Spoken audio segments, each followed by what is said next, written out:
Radiant and Resilient is about mindset and faith to break paradigms and overcome challenges in our life.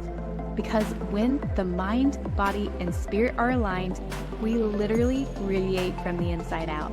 I'm Kay Vasquez. Let's dive in.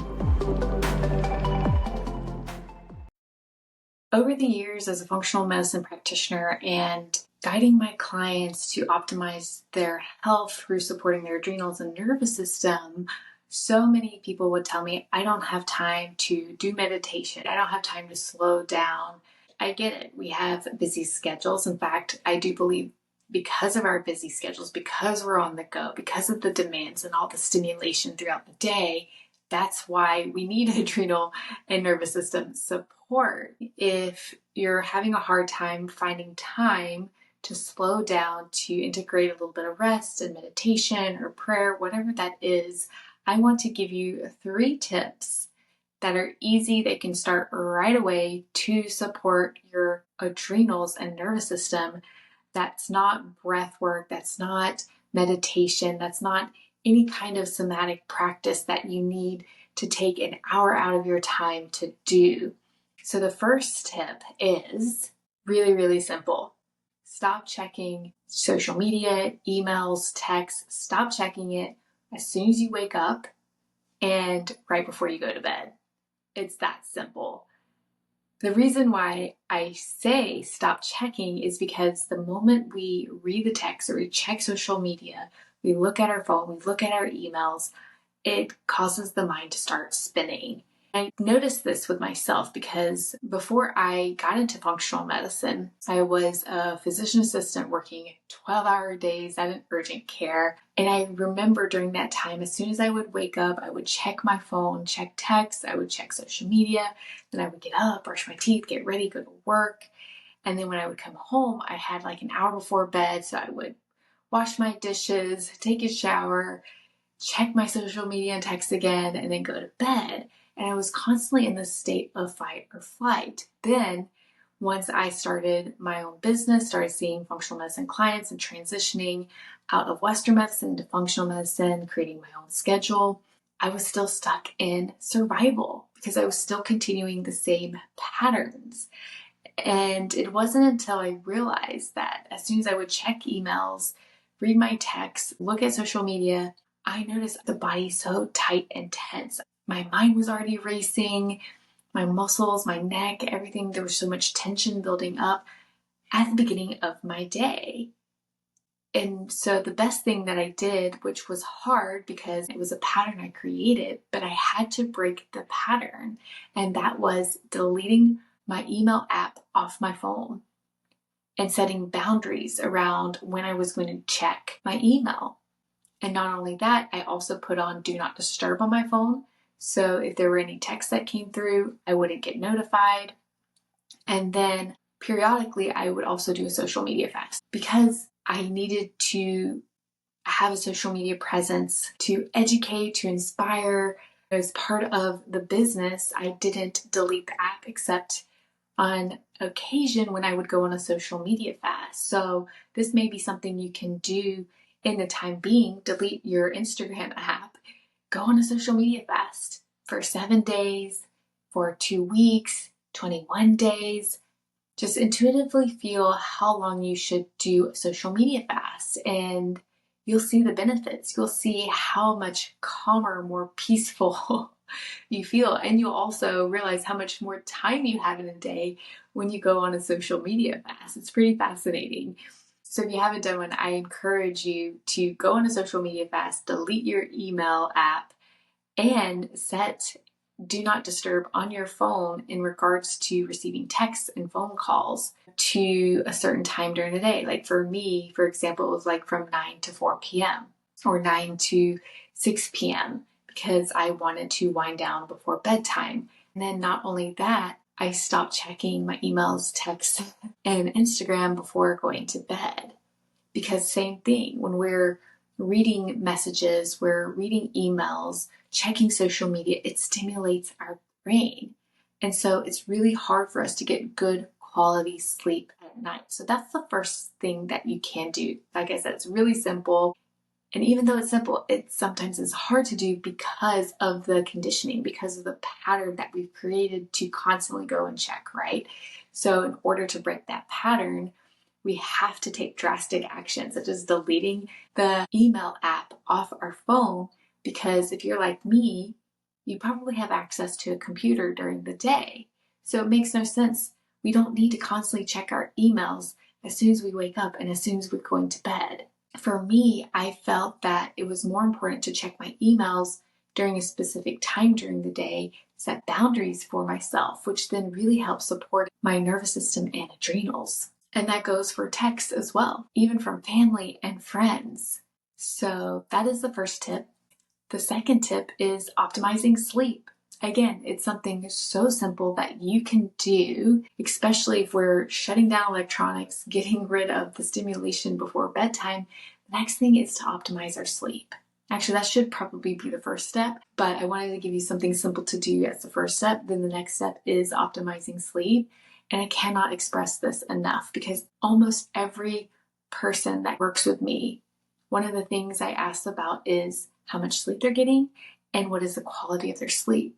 And most people are not getting enough sleep, which should be anywhere from 7 to 8.5 hours of sleep, depending on how much your body needs. And if my clients are getting that much sleep, it's not the best quality because they're waking up during the night. They're also waking up not feeling rested. Even if they fall asleep and sleep through the night, they still aren't feeling rested. Well, why aren't they feeling rested? It's not because they have melatonin deficiency. It's not because they're not getting enough sleep, right? Because they're still getting 7 to 8 hours of sleep. So what's causing the poor quality sleep? Because if you're getting 7 to 8 hours of quality sleep, you should be feeling rested when you wake up. And that's because they're going to bed so stimulated. They have so much on their mind, all the to-dos they have to get done, and all the things that they're thinking about, replaying scenarios and situations. They have suppressed emotions that they haven't processed and released. They're not feeling peace when they go to bed at night. I dive into this a little bit more in my episode on getting quality and quantity sleep, but there are a few steps that you can take to really optimize the quality of your sleep. So I want to give you an acronym, SLEEP. So S is for staying consistent. You want to create a consistent sleep routine, meaning going to bed and waking up around the same time every day. Now, I don't strive for perfection because I get it. Things are going to happen, like if you're traveling, if you want to go out and hang out with friends for a night, obviously that's going to shift a little bit for a day, but don't let it turn into days, into weeks, into months where now you have this inconsistent sleep routine. Like, give yourself grace. It's okay to not be consistent 100% of the time, but you want to be consistent at least 90 to 95% of the time, because a consistent sleep routine is going to help your circadian rhythm. Also, when you are going to bed and waking up, that matters as well. If you think about it, our ancestors didn't stay up late hours till midnight, till 1, 2 o'clock in the morning. And I have a lot of clients that are staying up that late. Now that it's winter time, and I say winter time because I'm in South Florida and there's not really winter, but during the winter time, the sun is setting about 5:30 p.m. And so we should be winding down and starting to go to bed within a couple hours of the sun going down, and then waking up either a couple hours before the sun comes up or when the sun comes up. But most people are going to bed so late and then waking up a few hours after the sun is already up. And that really disrupts our circadian rhythm. So if you are going to bed later, not only creating a consistent bedtime routine, but go to bed a little bit earlier within a couple hours of the sun setting and waking up either a couple hours or as the sun comes up, and then expose yourself to that sunlight in the morning if you can. Now, some people have to get up and go to work before the sun even comes up. But even if you're at work, if you have a 5-10 minute break, go outside if you can, expose yourself to the sun to help reset that circadian rhythm. So S is a consistent sleep routine, and not only consistent, but you also want to make sure that you're going to bed and rising with the sun. So the next thing to optimize quality sleep is lights down. So you really want to start winding down, and part of the wind down is dimming the lights, or you can turn on candles or lamps with an orange glow, like a Himalayan salt lamp. You want to start winding down, simulating that sunset or that warm campfire glow. You can also use red light therapy because red light helps to boost our melatonin levels. So when we dim the lights down, it's sending signals to our brain it's time to wind down, it's time to calm down, because this bright blue light from light bulbs, from computers, from the screens on our phone, it stimulates our brain and it stimulates cortisol. So when cortisol's high, melatonin's not able to increase. What we want to do is drop that cortisol so melatonin can increase and we can get good sleep. Now, again, most people don't have melatonin deficiency. So if you're not getting the best quality of sleep, I've done so many tests called the Dutch test, which is a complete hormone adrenal test, and almost every single client has optimal melatonin levels, yet they want to take melatonin to improve their sleep. But melatonin is not the issue. The issue is just a stimulating mind and body. So we need to start winding down. We need to calm the mind, calm the body. Most people, the bodies are calm and the mind is wired. A lot of people are wired but tired. That just means your body has been in sympathetic mode. So even though physically you feel tired and exhausted, you can't stop thinking, especially when you lay down at night. So one of the best things I recommend is journaling or do a brain dump. Every thought that you have, things on your to-do list, things that you don't want to forget, write it down. You can also do a little bit of journaling. Focus on gratitude for the day. Because sometimes the best things that we can do, instead of thinking about what we didn't get done, what we have to do, and oh my gosh, I should have done that differently, is shifting our focus to gratitude. Because what we are consciously and subconsciously focusing on is going to get replayed through the night. So be mindful of what you're letting into your mind, which is so important to shut the phones off, get off social media, don't even watch television. Also, if you're reading a book, be mindful, because I'm at the point where I can't read a book, I can't watch TV, I can't do anything that stimulates my mind because I'm going to be replaying it through the night and it's not going to help me get quality sleep. So a lot of people think that the sound of the TV or reading a book helps them wind down for bed, but they're still not getting quality sleep. In fact, I have a client who was reading books and she noticed a shift in her sleep. She stopped getting good quality sleep. Since she stopped reading the book, the quality of sleep improved. It's just that simple. We have to be mindful of what we're letting into the subconscious mind, which impacts the quality of our sleep. So winding down, dimming the lights, you can even put relaxing, meditative music. You can go into prayer, you can do journaling, a brain dump, taking a warm Epsom salt bath, get a massage from your partner. Do whatever you need to do to help calm the mind and the body before bedtime. So that's L, lights down. The next is E for eat and drink wisely. Basically, you want to stop eating 3 hours before bedtime and stop drinking fluids 2 hours before bedtime. Because if we eat too late right before bedtime, our digestive tract is not resting. It's still working. We want the body to be calm. We want the body to be relaxed. If our digestive system is working, it's not resting. So stop eating 3 hours before bedtime. And also fluids, stop drinking 2 hours before bedtime. I can't tell you how many clients are drinking fluids right up until the time they go to bed, and then they're waking up a couple times during the night to pee. Well, it's that simple. Stop drinking your fluids 2 hours before bedtime. And if you need to, start drinking fluids earlier. As soon as you wake up, drink 8 ounces of water, a cup of water.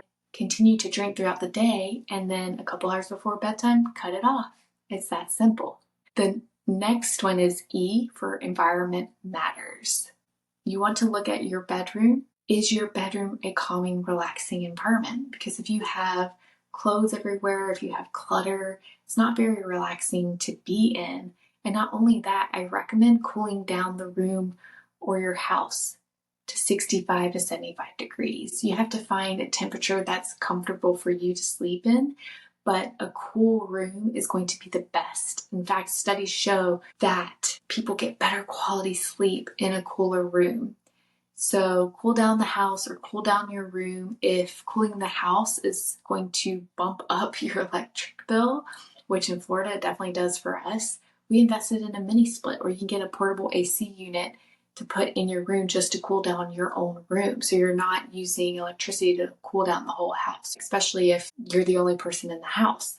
So I highly recommend cooling down the room because that's going to improve the quality of sleep. So your environment matters. Having a calm, relaxing environment with music, essential oils. You can have some lavender going. Lavender is very calming, helps optimize sleep, and cooling down the room.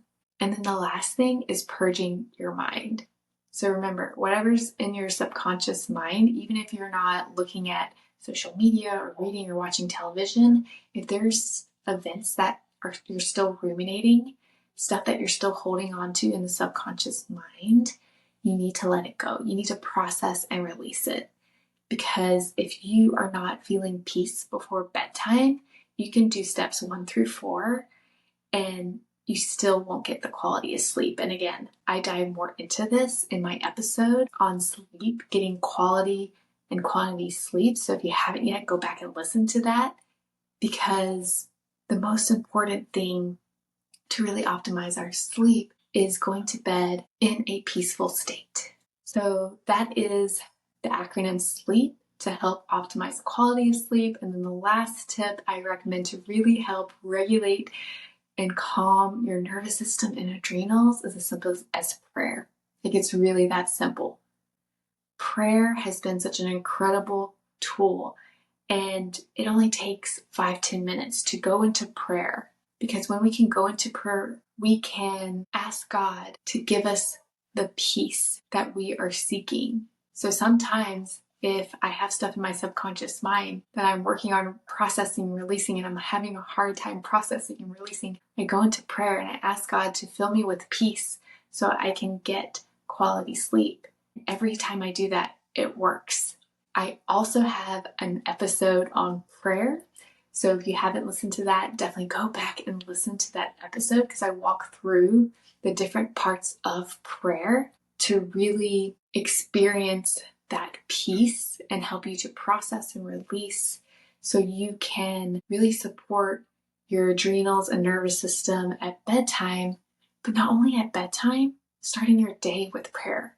So ending the day in prayer and starting the day in prayer are going to be two of the most powerful tools. In fact, if you wake up looking at your social media in the morning or your texts or emails, replace that with prayer. And watch and see how more regulated, how more calm, how more present you are during the day by just doing that simple little tool. Because yes, there's a lot of information out there. There's a lot of tools. There's a lot of therapies, a lot of practices. There's even a lot of supplements. And I get it, because I used to be on adrenal supplements because I had high cortisol levels. But I realized that supplements are only supplemental to doing the work.